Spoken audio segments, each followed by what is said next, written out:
Саламатсыздарбы, урматтуу мекендештер. Айымда жана мырзалар, сиздер үчүн жакшы иштер бар официалдуу иштарга орноштуруу долбоору. Кудай буйрса биз Бишкек шаарындабыз, Моссоветтебиз. Рублдун сомго болгон курстарын айтмакчыбыз жана ошондой эле доллар, евронун дагы айтмакчыбыз. Сиздер көрүп тургандай, бул жакта бренд акча алмаштыруу жайындабыз. Бул жакта деген доллар сомго карата 87.30 экен, евро 108 экен, ал эми рубль болсо 1,18 экен. Курс, рубльдун курсу өйдө чыкып болуптур, мекендештер, өзүңүз көрүп тургандай. Бул Интер обмен бюрода болсо, рубльдун курсу 1,120, 87.30 доллар, ал эми евро.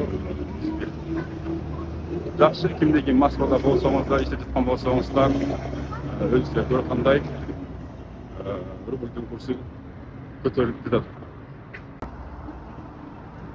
Бул жакта болсо, урматтуу мекендештер, Ихсан Элтуде деген обмен бюро экен. Бул жакта болсо доллардын курсу сомго карата 87.30, евронуку 101.2, ал эми рубльдуку 12, 1,12 болуп экен.